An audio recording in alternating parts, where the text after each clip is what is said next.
Good evening, everyone. We've got 6:05 here in the UK. This is now a good moment to make a start of this evening's seminar of the Center for the Study of Social and Global Justice. My name is Andreas Bieler, and I'm one of the co-directors of the center, and it's my pleasure to chair this evening's talk with our esteemed colleague, Professor Farhana Sultana. Just a couple of words by way of introduction. Farhana is a professor in the Department of Geography and Environment at the Maxwell School of Citizenship and Public Affairs at Syracuse University in the United States. She's also a research director for environmental collaboration and conflicts in the program for the advancement of research on conflict and collaboration at the Maxwell School. Now, looking at her background, Farhana is really truly interdisciplinary, we can say, with an interest in water governance, climate justice, political ecology, critical development studies, transnational feminist theories, critical urban studies, social justice, human rights, citizenship, decolonizing, and South Asia. There is a whole host of excellent publications. I'm just going to mention two here. There's the very influential co-edited volume with Alex Loftus from 2020 on water politics, governance, justice, and the right to water. But there's also, Farhana, your very recent monograph, 2024 with Routledge on confronting climate coloniality, decolonizing pathways for climate justice. And that's, of course, also the topic of this evening's presentations. It couldn't be more topical. And so we're looking forward to hearing from you about the topic. We are going to proceed in our usual manners. Farhana will have about 35 to 40 minutes for your presentation, leaving us with a roughly similar amount of time for questions, comments, and discussions.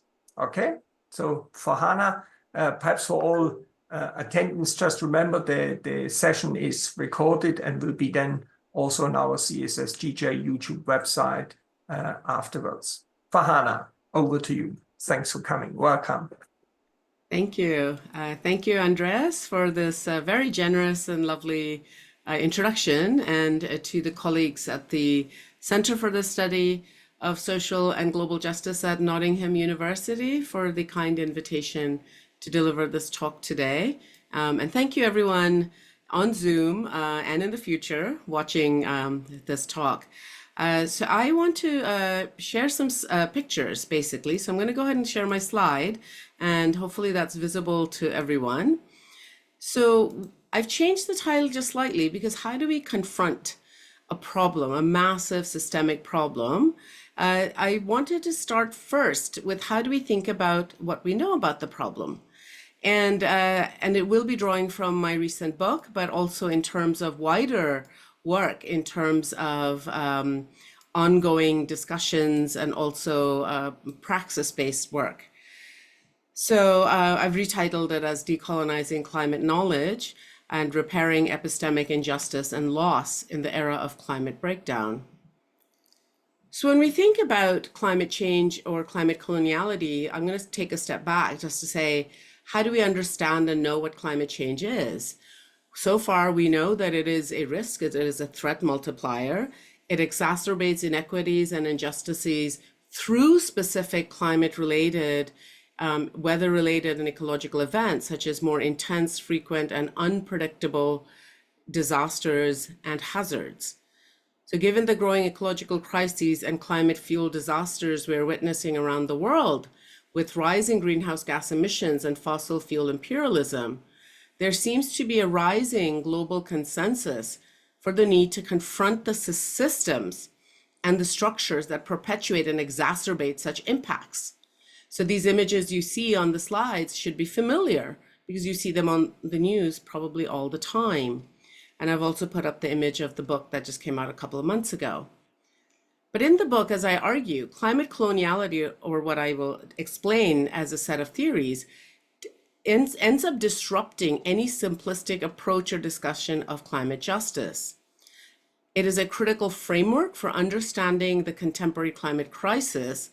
And what climate coloniality therefore goes on to do is it refers to the entanglement of colonial legacies with contemporary climate change and ecological breakdown. It emphasizes how global power structures born out of colonialism continue to shape the uneven impacts of climate events. Climate coloniality reveals how legacies of imperial violence insidiously live on not only in the environmental degradations and climate-induced disasters experienced by variously marginalized populations, primarily indigenous communities, also across global South communities of various kinds, but as we know, increasingly everywhere. But it also influences what is known about climate impacts and the solutions that are then advanced to solve ongoing problems. Colonial legacies have maintained a set of matrices of power from colonial and imperial times in both subtle and overt ways into the present, and that ends up complicating global climate politics at both global and local scales and the solutionism that is pursued. So we know that mitigation and adaptation are often talked about as important pillars of addressing climate injustices, but also the third pillar that's been discussed more recent years is loss and damage. These are now central to climate discussions in global COP or Conference of Parties settings, but also in terms of looking at how these focus on just not the physical and economic impacts on vulnerable populations, but more.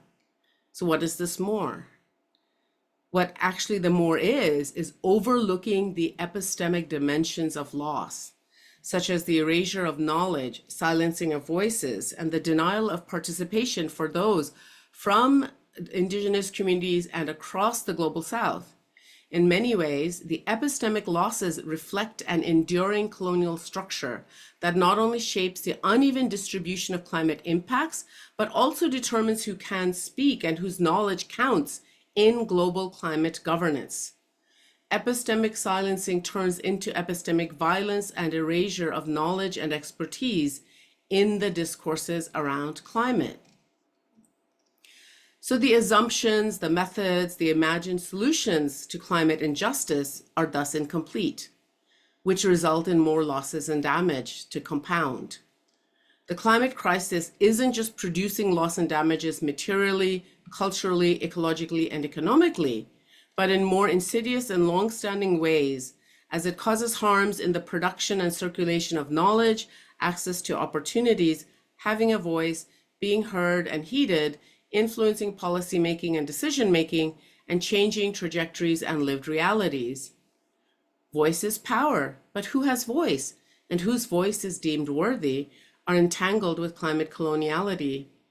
To emphasize a reparative approach away from these losses and damages, we need to decolonize how we understand climate justice and the knowledge production about climate change itself. The ongoing systems and structural problems is not just a matter of representation, but it reflects the power dynamics and bases of the embeddedness of current policymaking in past processes. The biases favor certain forms of knowledge, such as technical and scientific, and certain groups of people, such as experts and elites, while marginalizing others, such as local and indigenous. The dominant system favors certain policy solutions, like market-based and technological, while neglecting others, like community-based or rights-based.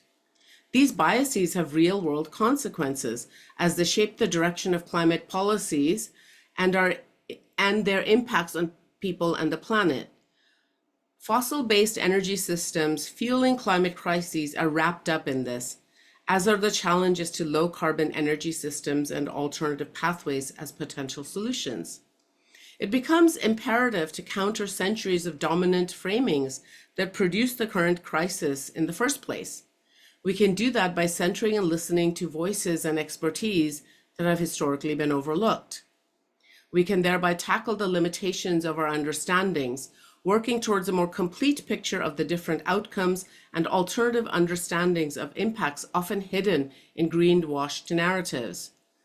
This also enables us to prepare ourselves with more comprehensive knowledge and frameworks to tackle climate and ecological crises, both ongoing and forthcoming. Epistemic injustice is a significant yet often overlooked form of climate injustice.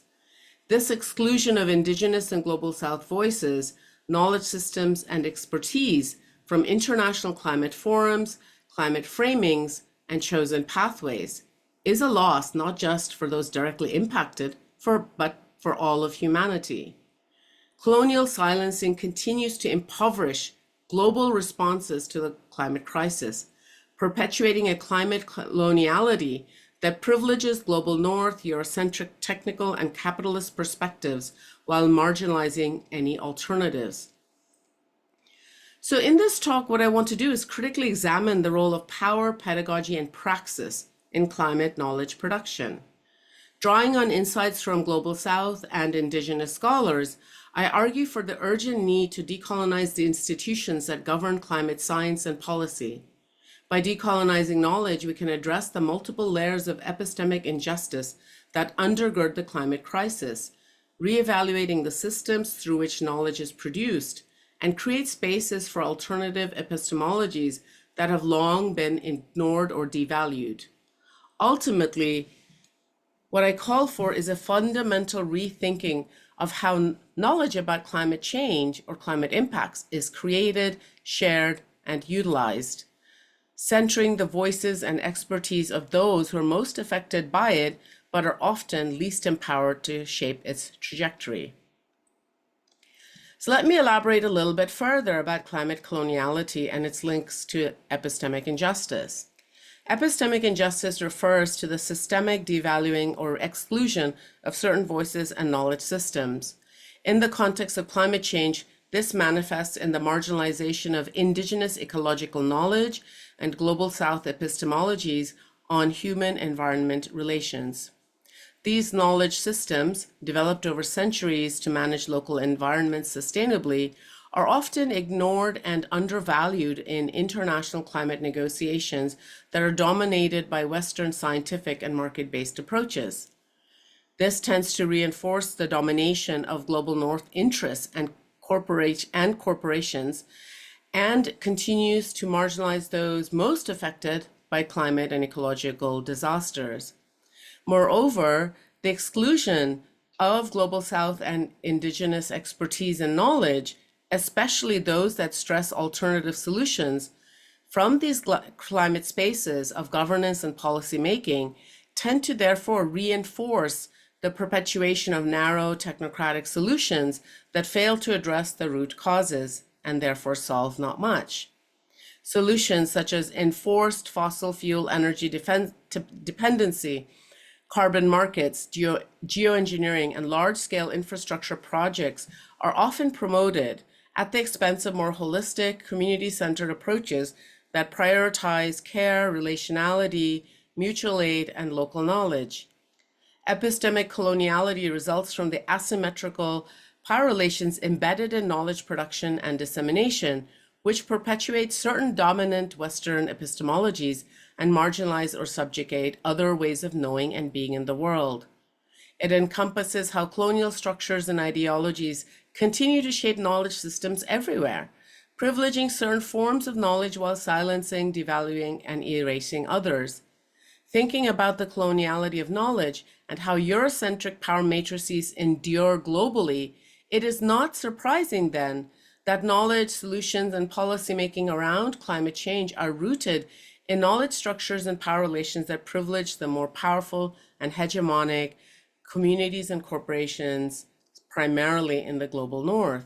And here I use global north and global south as heuristic devices, but also as historical spaces marked by difference. As a result, what we see is ongoing exclusion and an unhearing that are not just incidental, but structurally embedded in global governance systems, which thereby perpetuate more epistemic violence of climate coloniality and ongoing hegemonies of fossil fuel imperialism and certain forms of discourses. Yet, Justice-oriented decision-making and agenda-setting actors need to have access to a variety of knowledges from around the world in order to make the most informed, comprehensive, and inclusive sets of policies and projects. They need to know first, however, how to listen and how to hear the messages. Wider availability of alternative knowledge systems and approaches make possible for more comprehensive information and framings to tackle ongoing climate and ecological crises. Critical support for such efforts can enrich knowledge bases and repertoires and provide accessible information without the need for moderation or reinterpretation, so that listeners can sit with information, ruminate, analyze, and go back to learn more from other sources and in different ways. Decolonizing educational systems and expanding transdisciplinary knowledge can help foster critical skill development to shift the needle. This can involve, amongst other things, improving awareness of the workings of power and power relations both spatially and temporally, practicing the art of deep and reflexive listening, bearing witness to and valuing diverse and inclusive forms of knowledge systems, and pluriversality. These not only are essential for decolonizing minds and pedagogy, but help towards recentering Global South and Indigenous voices and perspectives, and re-envisioning a better and more convivial future for humans and more than human species. To demonstrate my points, I weave in narratives from a project called Voices from the Global South, a series of short documentaries produced by the Royal Geographical Society, Open University, and the International Geographical Union, featuring experts and activists from Aotearoa, New Zealand, Australia, Bangladesh, Chile, Fiji, Nepal, South Africa, and Uganda. Through these case studies in each country, the contributors clearly and poignantly demonstrate the need to confront climate coloniality, to decolonize existing climate discourses, to address climate justice and injustice knowledge systems, to value Indigenous and local knowledge, to practice deep listening, to understand learning and unlearning to relearn, and to showcase what engagement with wider public scholarship and art could advance. While I use these case studies as exemplars of existing debates and critiques, countless other examples from across the globe can substantiate the concerns that are discussed here. Starting with the speeches and visuals from the annual Conference of Parties, or COP26, held in Scotland in 2021, the films traverse the globe to capture critiques and counter-narratives from across the Global South, which often tend to be post-colonial world across Latin America, Asia, and Africa, but also Indigenous communities in settler colonial contexts.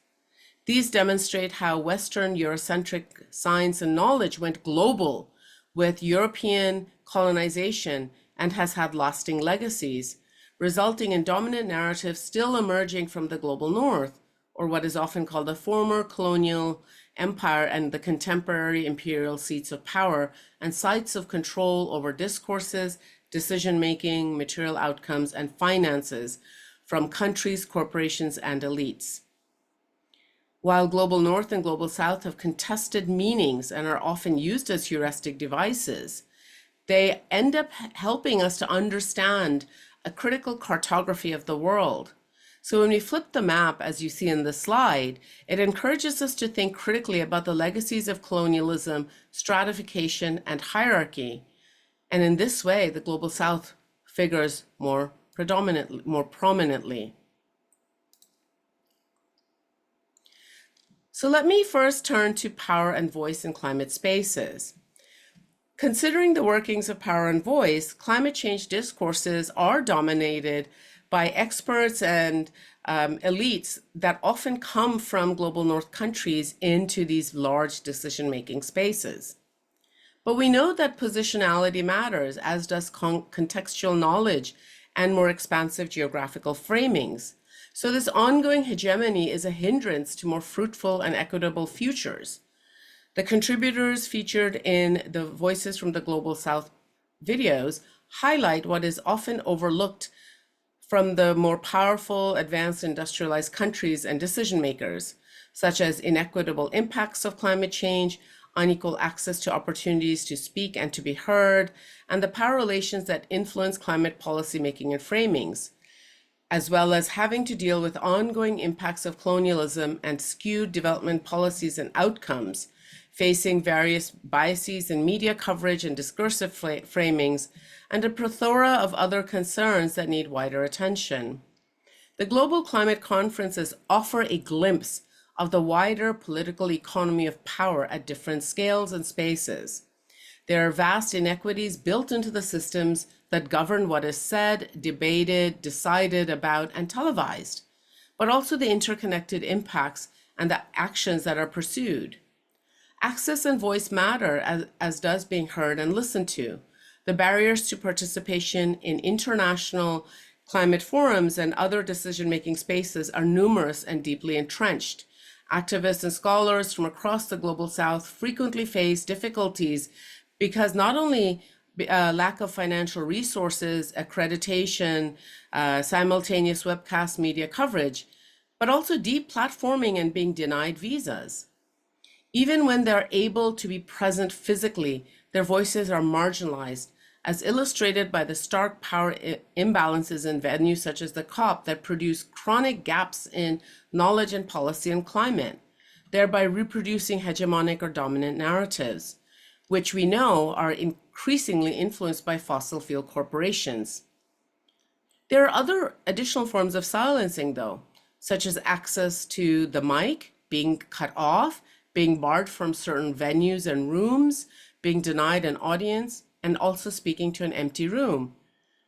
This was raised by Indigenous activist India Logan Riley from Aotearoa, New Zealand, and climate scientist Dr. Salimul Haq from Bangladesh in their respective documentaries. Renowned scientific journal Nature called Dr. Salimul Haq a climate revolutionary and one of the top 10 most important people to help shape climate science in 2022. But when he spoke at COP26, world leaders couldn't be bothered to show up, as you can see on the image on the right. The empty room serves as a metaphor for this epistemic void in global climate governance, a space where the knowledge of the most vulnerable is rendered invisible. Chronically, ignoring a range of voices means disproportionate impacts and burdens of climate injustices occur not only in long-term exposure to different hazards and vulnerabilities, but also from the devaluation of expertise of various communities who have learned to deal with these problems. The inequalities in climate change policymaking and governance thus have serious implications on the ground. Global South countries not having power and influence over climate change policy debates leads to chronic underrepresentation in all contexts, from policy making to the IPCC, which is the Intergovernmental Panel on Climate Change, to negotiating power in bilateral and multilateral trade relations, and so on. In the documentaries from Bangladesh and Nepal, they showcase how local voices remain excluded from dominant narratives and framing at great local cost to local peoples and local ecosystems. For instance, the historical colonial era strategies of displacement and marginalization of indigenous peoples are recurring in new conservation projects in Nepal. Fortress conservation has led to dispossession of ancestral lands and has diminished indigenous practices worldwide, particularly in Africa.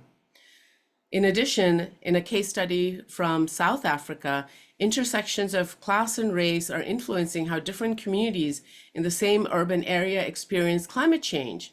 Social inequity and climate vulnerability persist in townships, which is a holdover from the colonial apartheid system, where marginalized people are facing more severe extreme water crises, energy poverty, and heat stress. So thereby, their voices are also being obscured in how we talk about what is climate injustice. Let me now talk about the importance of Indigenous voices. So we know that epistemic loss is evident in how the stories of impacted communities are translated and appropriated in global forums. Often, the nuanced, deeply complex histories of Indigenous and Global South communities are repackaged into depoliticized narratives that fit technocratic frameworks.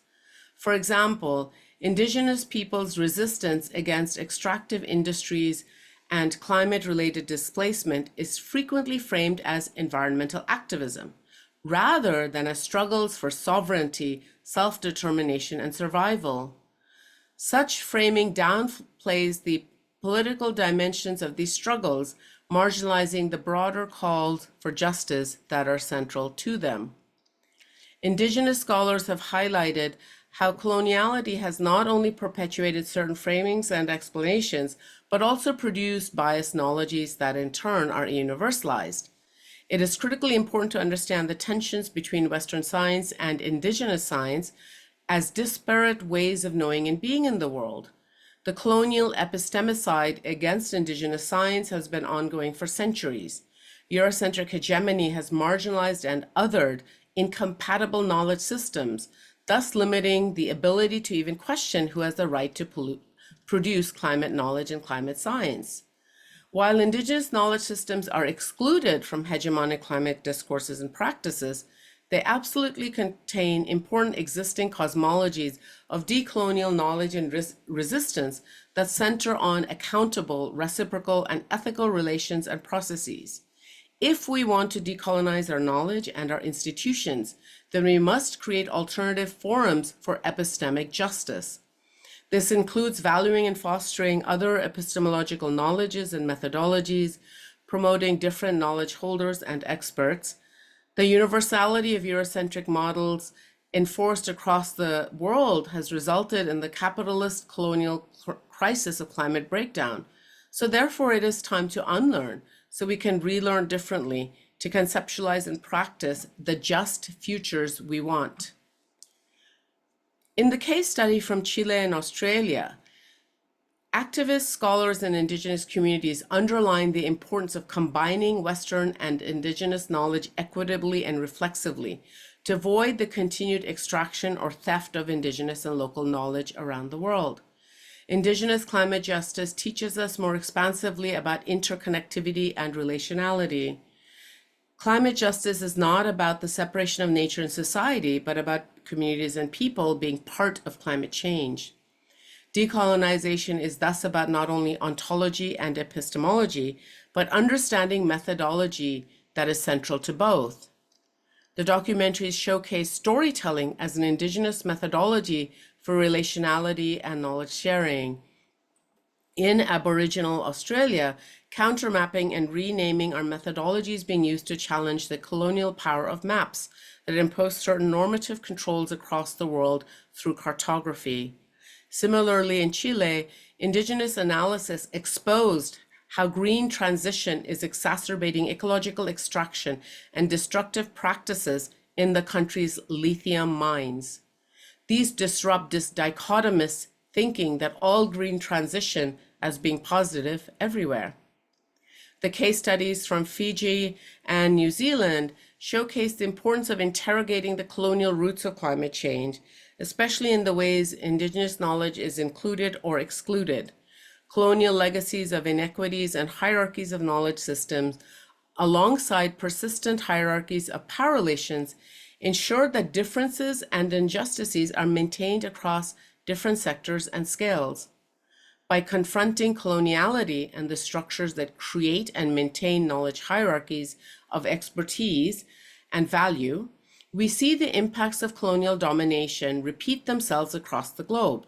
For instance, Pacific Islander expert Steve Ratuva from Fiji highlights the role of colonialism, multiple narratives, and the importance of paying attention to nuances. These elements are lost in the grand universalizing narratives of climate and ecological solutionism that often come from hegemonic global north elites and corporations. Inclusive learning from a wide range of voices means learning from and practicing what is known as deep listening and relearning. This means appreciating Indigenous and local knowledge to decolonize dominant narrative and framings on climate change and ecological disasters. Indigenous collaborations are essential as pointed out by several contributors and scholars around the world, such as Tracy Bunda from Aboriginal Australia. Thus, paying attention to Indigenous cosmologies helps to challenge the universality of Eurocentric knowledge production and fosters pluriversal ways of knowing and doing in addressing the climate crisis. Learning from Indigenous knowledge helps us understand the climate crisis by changing, enriching, complementing, and challenging Western science, and it reinforces the need to reevaluate our systems of knowledge production, dissemination, and absorption. These are important components to challenge and also change extractive knowledge practices and understand how issues are often framed to conceal that very extraction, exploitation, and injustice. Indigenous knowledge and Western science can be combined, but it necessitates working relationally and reflexively with Indigenous and Global South scholars, scientists, leaders, activists, and communities. This is part of what decolonization demands. So now let me come to the third part of my talk about power and praxis in decarbonizing and co-creating alternatives. Power operates both materially and discursively in legitimizing and delegitimizing what knowledge and whose knowledge counts. Certain voices, certain concerns, certain issues, and certain framings are rendered invisible, illegible, or devalued in different ways. The workings of power are demonstrated poignantly across the documentaries and discussions in the Voices from the Global South, but also elsewhere. To shake up conversations around climate change and to challenge ongoing destructive and extractive trends and realities, uncomfortable conversations need to be had, heard, and shared.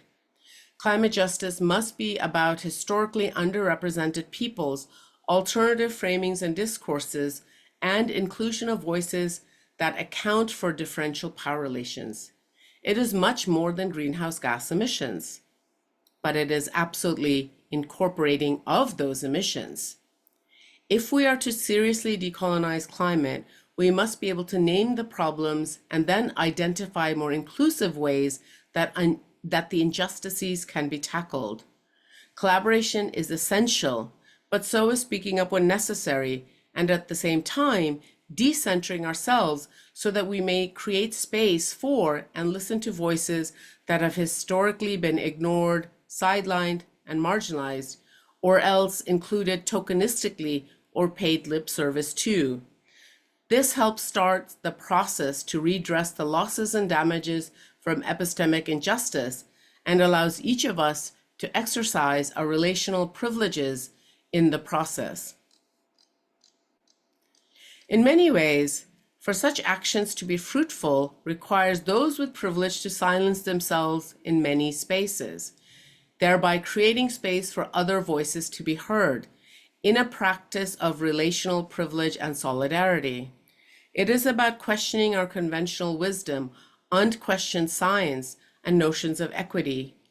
It is not about discarding everything we know, but about opening our minds and making space for different and more inclusive knowledge to expand our thinking and ally with others in their journeys. This can mean quieting dominant narratives and those who have continued to benefit from privileged voice and material access to power and decision-making. Creating space through concerted, intentional action can result in disrupting the status quo, whether through protesting and demanding government action on climate commitments and finance, or calling attention to the dangers of quick fix solutionism that sacrifices more at the altar of climate breakdown. So let me now conclude with some of the key points that I'd like us to remember. The climate crisis is both produced and perpetuated by colonialist and capitalist practices that extract resources, exploit labor, and marginalize non-Western knowledge systems while promoting fossil fuel economies and fallacies of endless growth on a finite planet. As countless examples have highlighted over the years, it is imperative to be aware of the epistemic injustices and structures of exclusion and to hold institutions, narratives, and framings to account. The work of decolonizing climate knowledge and governance requires a fundamental rethinking of how we understand and respond to the climate crisis. It is not enough to simply include more voices in climate discussions. This must also challenge the power structures that determine whose knowledge is valued and whose experiences are recognized. Epistemic injustice is a form of loss and damage that compounds the material impacts of climate change, and addressing it is essential to achieving more inclusive climate justice and reparations. But it involves redefining power relations so that epistemic justice can exist to begin with. This means we must decolonize our minds and educate ourselves away from systems that result in runaway unsustainability and values profit and destruction in the name of growth and progress. Choosing to ignore alternative knowledge overlooks more holistic outcomes that will end up harming us in the long run. The imperative to decolonize knowledge production surrounding climate change has never been more urgent, as droughts, wildfires, floods, cyclones, glacial melt, and rising sea levels continue to escalate. Conversations and narratives about climate issues are often dominated by groups and sectors with similar interests and backgrounds, neglecting those from around the world who have long endured the impacts of climate devastation and possess invaluable place-based ecological knowledge and diverse paradigms. The trends of whitewashing climate discourses and intellectual spaces is increasingly drawing criticism, contributing to broader dialogue on a range of issues. Decolonizing climate discussions necessitates addressing the complexities of ongoing colonial legacies inherent in global governance structures, discursive framings, and visions for the future. This endeavor calls for ongoing reflexivity, deep listening, a commitment to standing with others, and creating inclusive and reparative spaces that elevate the importance of Global South and indigenous epistemologies, voices, and expertise. They also include praxis, such as divesting from fossil fuels and corporate coloniality across countries. It is entirely possible to envision alternative possibilities that are collectively co-created to support transformative planetary justice goals. A collective reimagining of better futures is essential. We need to embody hope while being acutely aware of the challenges we face, ensuring that hope is grounded in reality and not mere platitudes. Let our curiosity, wonder, collaboration, celebration, abundance, and conviviality guide us. Hope is born from action, so let us act collectively and concisely and precisely. Thank you so much for listening. I'll conclude my talk there. You can access all of this from my website, which is my name, farhanasultana.com, in addition to other related publications. And that QR code on the screen takes you directly to the latest book, Confronting Climate Coloniality, where more of this is detailed. So thank you all again. Fantastic.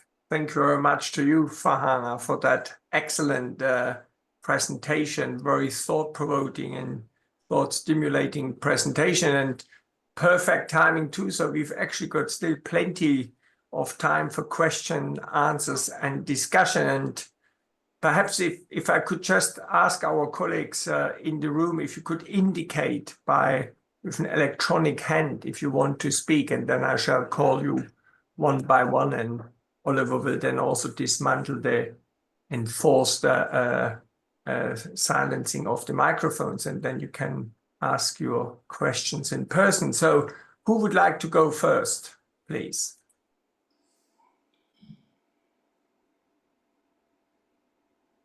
Who is going to start us off with the discussion?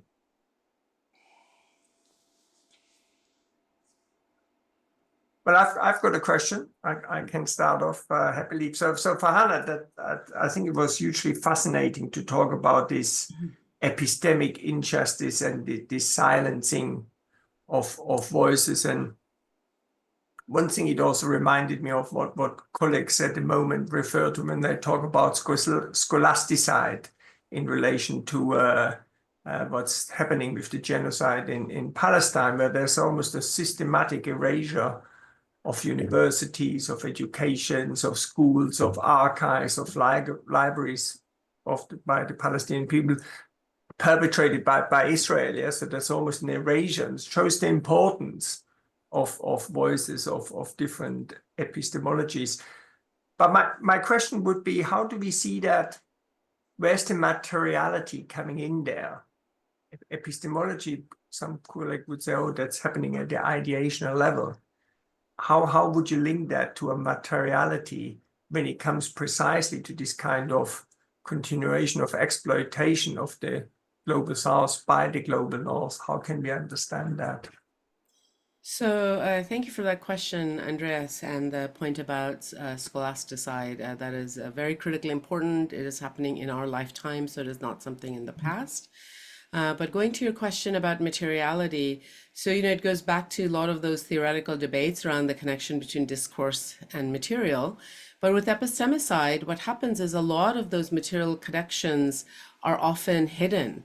People do not want to see or talk about, for instance, there's this intense focus about, one example I'll give, like electrical vehicular mobility to cut down on fossil fuel gas guzzling cars, especially in America, which has a very big love affair and car culture.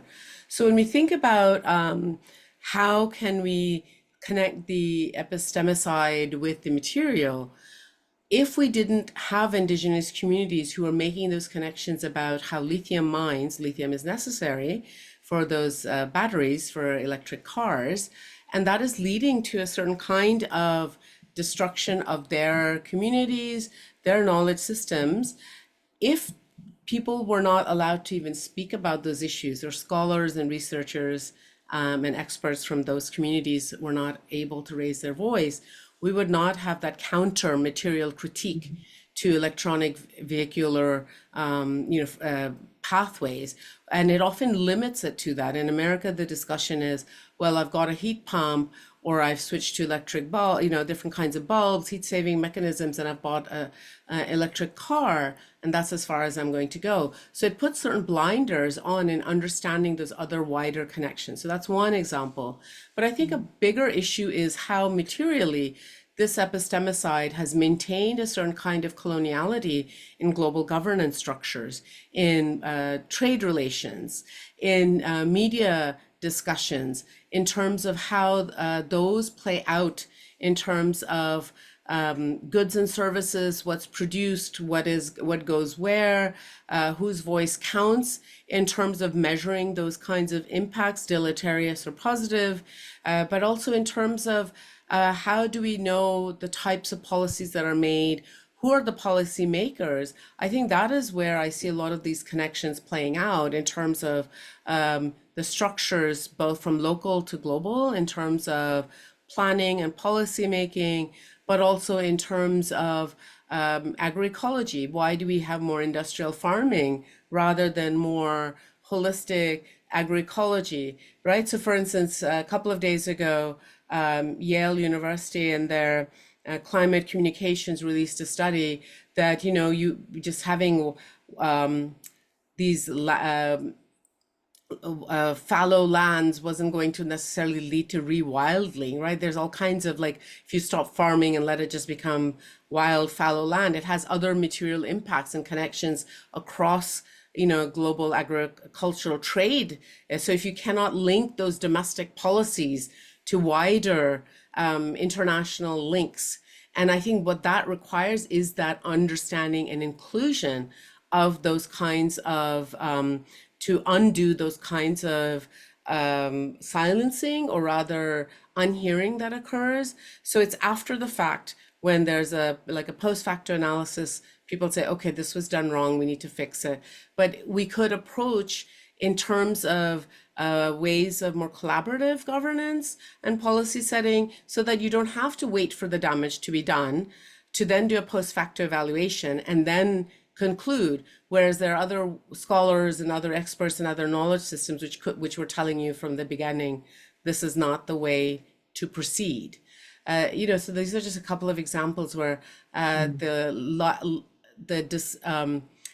the exclusion and the unseeing and the unhearing have material impacts, but there are other material impacts that we'll never know because there's been complete erasure. So the scholasticide that occurred, in other countries and other communities, so part of decolonization is that reconciliation and then also the rebuilding of those knowledge bases so that we can recover, and that is entirely a material praxis of art and culture and in terms of institutions within communities.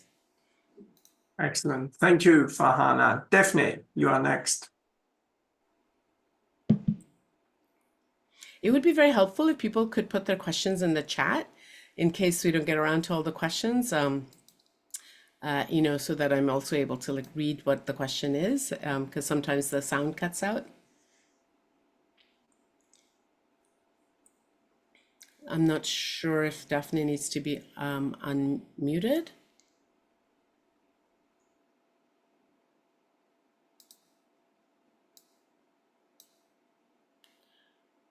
I'm not sure who has the power to unmute people. Daphne, you should be able to unmute yourself.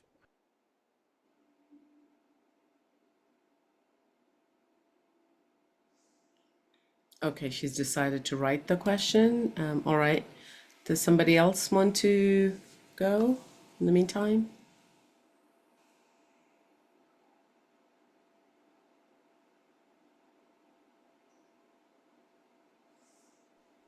Elif, would you like to go next, please, while we wait for Daphne to write it? Excellent. Thank you. Sure. Would you prefer me to write the question as well, or shall I just directly ask? Go ahead and ask. Okay, thanks for the presentation. There is a long discussion on the new and old forms of imperialism, as we know in the literature. And I was just curious about your ideas on ecological imperialism. If you would like to further elaborate on the new forms or practices of imperialism. For instance, an easy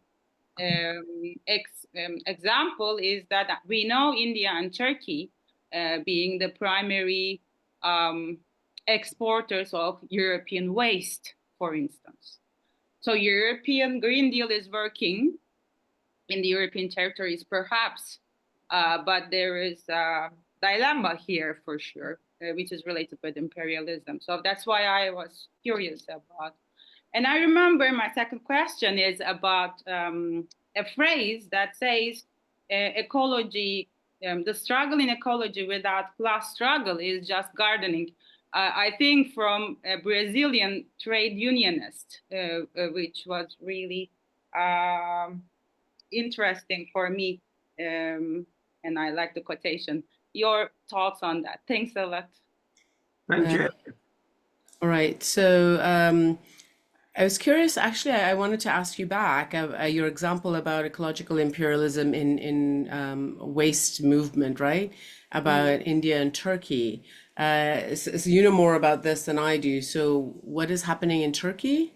I remember just the Eurostat statistics, which says half or almost half or 60% of the in 2000, I think 21 or 22, I'm not sure. I need to check.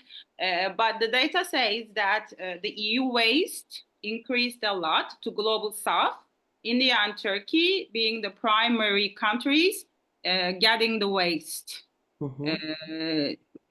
On the one hand, I don't know the details about India, but I know in the case of Turkey that there is this discussion on tax over carbon emission in the production. But on the other hand, Turkey is getting a lot of waste from the European Union in this uneven relationship. Probably a similar pattern in India. Mhm. I thought. So I was Okay. wondering Yeah. about it. Yeah. Okay, it's more clear now for you. Yeah, I just wanted to know a little bit if you knew more about the what's going on in Turkey, where they're placing it, and the class struggles there. Um, but in terms of these kinds of disposability of what's considered sustainability locally, but then its externalization of the waste products, people are not seeing the entire materials economy, right? From extraction to production to transportation, consumption, and waste disposal. People just see the part in the middle. So that waste disposal has to go somewhere. And, like plastic recycling. So there's that, plastic waste being exported, across Africa and then into China and elsewhere. And they end up causing local ecological and territory-based struggles. They might create a certain local economy, in terms of, for instance, large ships are recycled, huge numbers of the big oil tankers and cruise liners are recycled on the shores of Bangladesh, and that's a source of metal for the country. But it's incredibly hazardous locally, right? All kinds of toxic pollutants leach into the groundwater and into the soil and into the seashore, and it, toxifies human bodies, and that has a public health outcome. So similarly, with all these other wastes that are being, that is a form of imperialism, and that's part of those trade relations, very skewed and uneven. But then, there's, economists who've also measured, for instance, the unequal ecological exchange in terms of those ecological debts or climate debts, primarily ecological debts and then climate debts. But in terms of the extraction of resources, that is a form of that ongoing ecological imperialism. And in many ways, that debt is never going to be repaid, but then it's led into the more carbon debt in terms of more atmospheric carbon loading, historically being, Europe and North America, historically the US has the largest responsibility, but it's not, it's the main way it's dealing with it is through purchasing carbon credits. So it's telling poorer countries, you cannot pollute, sell your right to atmospheric space to me so I can continue to pollute more, right? That is another example of the way that these kinds of climate negotiation spaces become both multilateral and bilateral negotiation spaces. But globally, you can set targets and goals, but, it's hard to enforce them. So they have to be done in these collaborative ways. But these kinds of issues are incredibly complicated in the sense that if a country that is a former colony entered the free world, so-called free world that was politically decolonized, majority of the global South became independent countries post World War II. So they're fairly new countries, and they did not enter the global economic system of accounting, which is the United Nations system of accounting, to participate in the global economy, global dialogue, global governance. You have to buy into that. So that also straitjackets a lot, because you know where that UN system of national accounting came from? It came from two British economists who are trying to figure out how to finance Britain during World War II. So there's already that colonial, system built into what we can call this international global system of trade and governance and economics. So part of that is entirely our economy depends on our ecology. There's nothing to buy and sell unless the earth gives it to us, right? And the earth has to absorb that waste back. But how is it that we're in this runaway system of this colonial capitalist hyper-consumptive system that thinks it can sustain itself? It is also discursively and also through media, encouraging other countries, the newly independent countries who want more well-being and material growth, and they have a right to do that. But the pathway does not need to be dependent on, imperial and former colonial countries. That pathway is not sustainable. It is leading already to the ongoing crisis. So I think this is where we are going to continue to see these kinds of imperialism, but often couched and worded in ways that disguise it. And that's what, you know, epistemic justice calls for. It is to reveal, it is an unveiling of that, and then learning how to see those problems and then how to work with other people to tackle it. So that it's not just fringe politics. It isn't just occasional op-eds or occasional media coverage, but there's sustained global alliances that help create systems that are not in this abusive and harmful as the ones that we currently find ourselves absolutely enrolled in and interpolated in, if we're going to go the route of other theorists. But I'll leave it at that. So we've got 2 more questions and we're running out of time. Thank you, Farhana. We still have half an hour, so no pressure there. Daphne has now written her question in the chat, and I'm going to read it out to you. Thank you very much for the wonderful presentation. I'm based at METU in Cyprus and work on environmental justice issues. I want to ask about differing impacts of climate injustice in different geographies that are previously colonized, for example, India and Cyprus, and even in other former colonies. And if such comparisons would lead to any analytical, meaningful outcomes. Thank you very much. Okay, thank you, Daphne, for the question. So climate injustices are usually local, right? They're felt by local communities, and so they manifest in different ways, even if the processes are similar. So if we think through the lens of like racial capitalism, we can see how those climate injustices play out in places across places in Africa, but also Latin America and North America, in terms of the ways that precondition certain places to receive the toxic dumps, to be the places where the incinerators are, or where the uranium mining is, or they're pushed into to live in places that have are more prone to flooding, that are more prone to, for instance, wildfires. But those issues are increasingly spreading into even wealthy areas, right? So now in America, people are paying attention because in the last 1 year, there have been such rapid wildfires and hurricanes that led to massive like landslides, you know, and flooding. But at the same time, you see that there's attention to that, and then there's a great forgetting.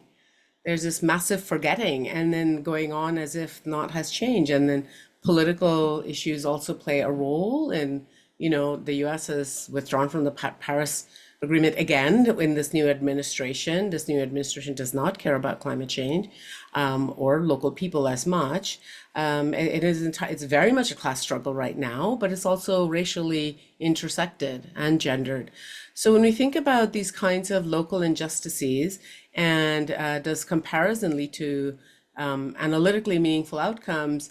Yes, in my opinion, yes, because we can show the differences in the local outcomes, but we can still find different, we can find similarities in the processes, the policies, the discourses that fueled those outcomes.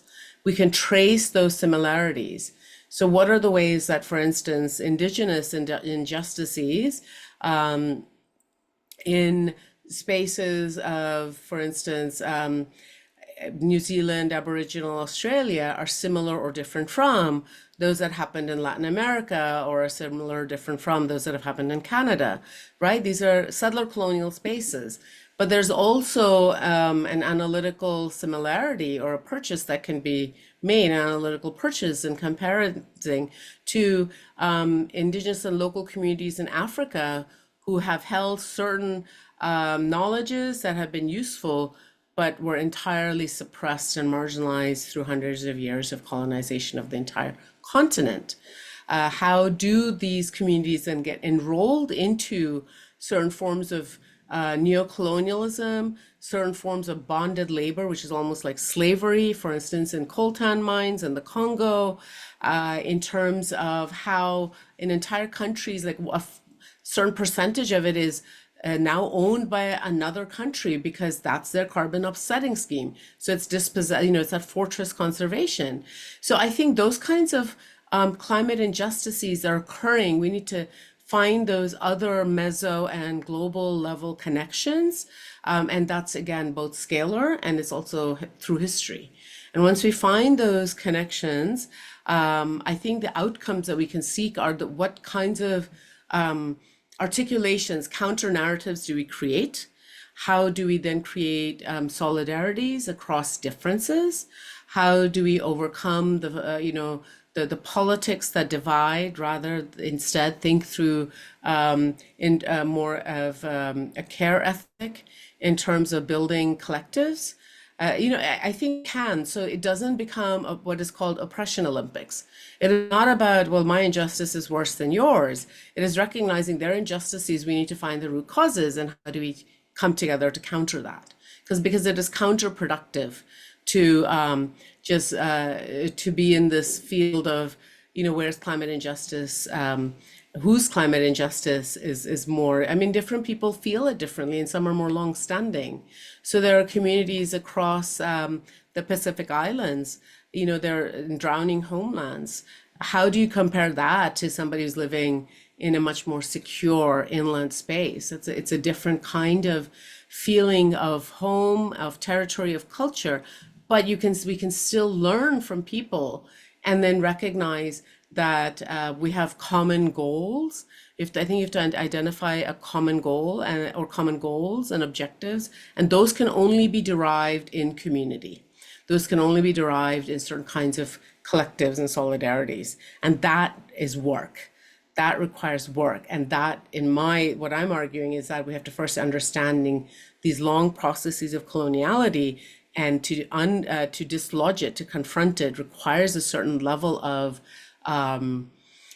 decolonizing our educational systems, our own initiatives to decolonize our minds, to inhabit other thought, kind of worldviews, and recognize and appreciate different cosmologies. It's work. It is not easy. It takes time and effort, but it is possible. And so I think comparative analysis is useful, and because it can bring people together to address, these other systemic and structural violences that are ongoing. So I don't know if I've answered the question, but hopefully I've tackled some parts of it. Thank you, Farhana. Zainab, you're next. Okay, I hope you can hear me. Thank you very much, Farhana, for this presentation. I wondered, as I was listening to you, I was thinking about the co-production of knowledge between different groups. And it reminded me of the work that we did for the Environmental Justice Atlas, where mapping of environmental distribution conflicts around the world was leading to basically collecting data, information, and mapping that on a global scale, which then was actually doing what you were saying about different movements learning from each other and maybe being in solidarity with each other. So I was wondering what you think about these maybe new tools that we can use to increase this connectivity between different groups. And then my second question is somewhat related to the decolonizing aspect of your talk. So I think even though there are, I think globally speaking, whether they've been colonized or not, the networks and the connections between states and corporations against society, basically against communities, against groups in different parts of their own country, is what we see around the globe. So just as a simple example, I mean, in the post-Chernobyl era in Europe, even in France, for instance, the state was trying to silence the extent of the damage. But then citizen science or communities were trying to collect data from their own gardens and creating knowledge that actually was tried to be hidden by the power holders, let's say. So I was wondering what you think about this. I mean, the idea that actually we are experiencing this, epistemic issue, not just in the colonized parts of the world, but throughout in different shapes or forms, because the states and corporations want to silence any alternative voice in general. Thank you. Farhana.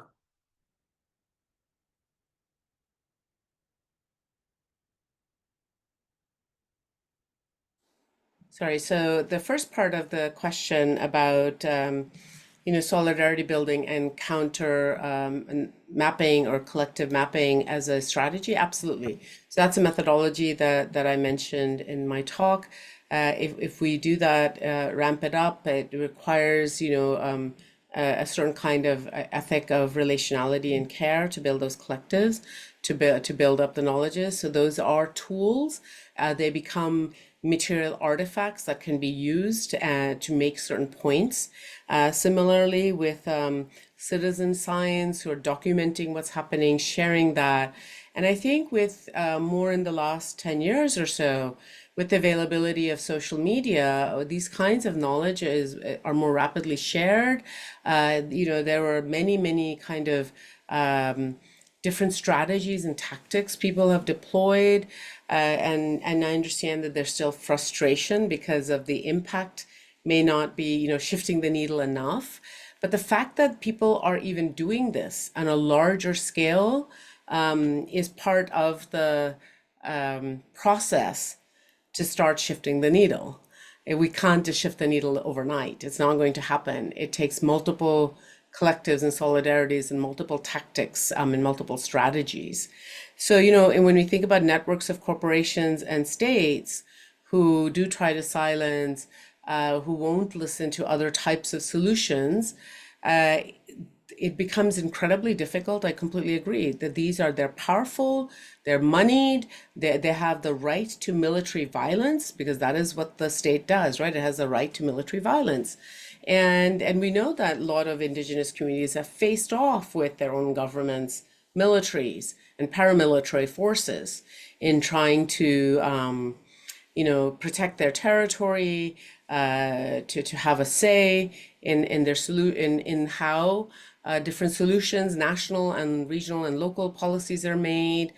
So given that we know these are happening, and they're happening in so many places, right? So if we think about like that project a few years ago about the Atlas of Environmental Justice a decade ago, it documented different environmental injustices, right? So you could see, zoom in and look at different parts of the maps around the globe, and you can see different connections.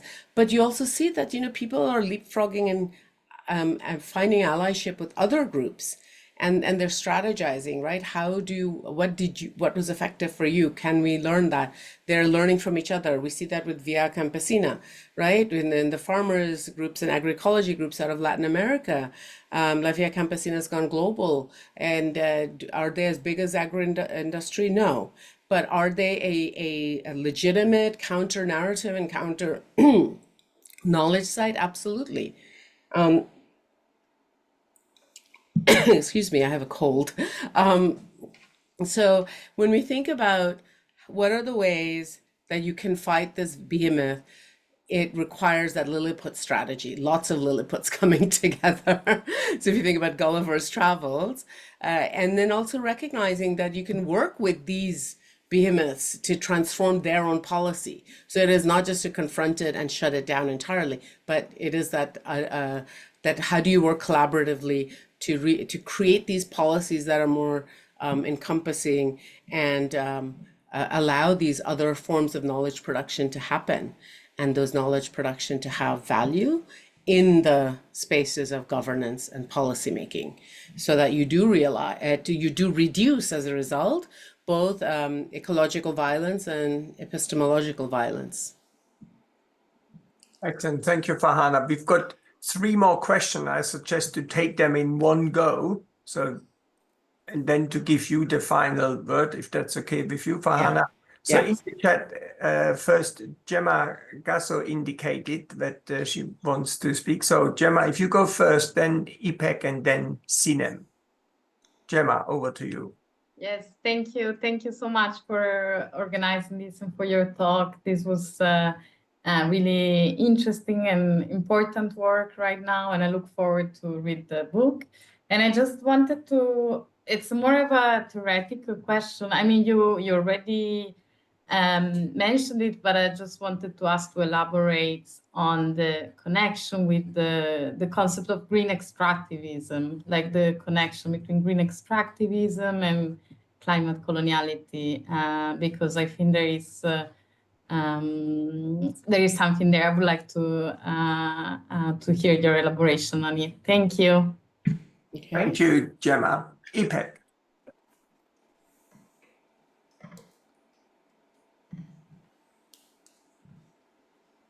Thank you, Farhana. Very thought-provoking presentation. I really enjoyed it. I apologize, I'm not familiar with your work, but I'm definitely going to read. Environment is not my area. I have two questions, one methodological and the second one related to praxis. I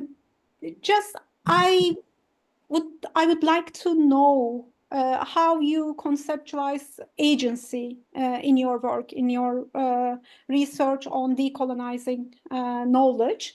I noticed references to corporations and states and local communities. So I just wanted you to elaborate a bit more how you conceptualize class or the entanglement of class with states and other agencies, and how you conceptualize the agency in whole process of colonialism and imperialism, like this relationship between structure and agency, how you conceptualize it. And the second question is more related to praxis. This whole patterns of colonialism, imperialism, call it whatever you like, or capitalism, it is in the process of a transformation at the moment. And as you have also pointed, in the past, there was some pretense of concealing expropriation or extraction. And therefore, with that pretense, one can think about collaborating and changing, deconstructing knowledge, whereas we have now shifted, I think I can say, to a new pattern of colonialism or imperialism, where there is no interest. I mean, like the pattern and the attitude of the hegemonic powers have changed. So how do you see the future of decolonizing knowledge within this context, where to a large extent there is no intention of establishing even a hegemonic system? Thank you. Okay, and then Sinem, please. Hi, Farhana. It was really nice to meet you and listen to your presentation. Well, during your presentation, I was wondering all the time that maybe you have mentioned, but I missed this point. What about the transnational advocacy actors in terms of this climate change and environmental politics, or what are their roles in mitigating this epistemic justice, or do you see them as an extension of another Western epistemology production, or kind of agents that also makes the extension of Western epistemology production, or do you count them as an important actors in the international system that fights for this epistemic injustice, especially for the so-called global South countries? Would you mean transnational corporations? Not corporations, advocacy actors like Greenpeace or Friends of Earth, or you mean bingos then, the big international NGOs? Yeah, bingos, yeah. Okay. All right. Okay. So those are three. Actually, there's five. I mean, because everyone had like sub questions, and they're quite disparate. So I don't think I'll be able to get through them in the next 10 minutes that we've got left. So the first one was about green extractivism from Gemma. And I think that's linked to some of the others, and because the others are a lot bigger and they're much more theoretical than we have time for in terms of discussion, but I'll weave them in. So when we think about green extractivism, it is very much a part of the ongoing climate coloniality in the sense that it does produce certain kinds of extractive processes, certain kinds of violations, but it also maintains a system that keeps the current crisis in proceeding in similar ways. So we've seen a lot of, I talked about like lithium mining, but then there's also other rare earth minerals, there's sand, there's even water. They've all kind of come into different forms of being enrolled in not only just greenwashing, but then also in terms of green colonialism, right? So it's extending certain kinds of power dynamics and dispossessions. I think this is one of the key things that extraction, there's extraction and then there's also, let's say, replenishing. The replenishing is not being allowed or is impossible because it is a one-way ticket, right? There, how are you going to grow more lithium in your mines? Or can you have lithium extraction without the kinds of violations and pollution and expropriation and dispossession? But the question is, what are the ways do we balance this ugly side of green transition that includes these green extractivism that are repackaged as positive, as part of mitigation, and then there's the other side, right? Adaptation. How are people adapting? There's also maladaptation, because they're not separate in everyday life on the ground. These are all enrolled and happening simultaneously, discursively and materially at the same time. In some places where all of this is happening, in others not so much. So when we think about the logics of green extractivism and the logics of the extraction and disposal model, what's driving it? What's driving it is hyperconsumption, is demand. So instead of just thinking about the supply side, we need to address the demand side. The demand side is also about epistemicide.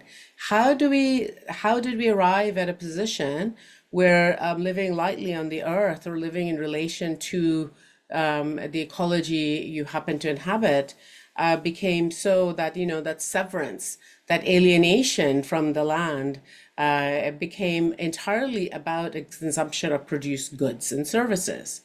And a lot of that is, you can go into theories of state rule in terms of like keep the population happy with capitalism, right? Like the cycle of, planned and perceived obsolescence, and you just keep it going and going and going. It's like this hamster wheel. So like, people are deciding to channel the climate anxiety, the climate rage, the whatever, the climate grief they feel into more productive ways to reduce their own material throughput, their own consumption, and they're encouraging and teaching others. So that is one way to also think about reducing green extractivism, and then to kind of hit it on the head in terms of the way, how do we change a system if we don't, tackle it in multi-pronged ways.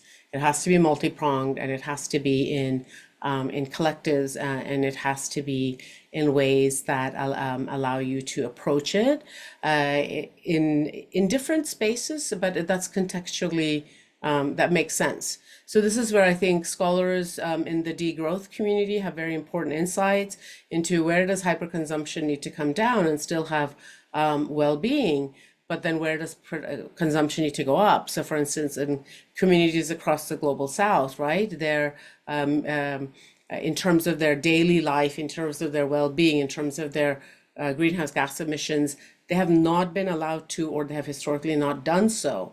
And they have every right to develop, to pursue more material and epistemic well-being in their own community, and that does require addressing it at the other end in terms of the hyperconsumption, in terms of colonizing the atmosphere, in terms of the green or blue extraction, however you want to call it, in terms of not just the earth, but the biosphere itself, right, including the atmosphere.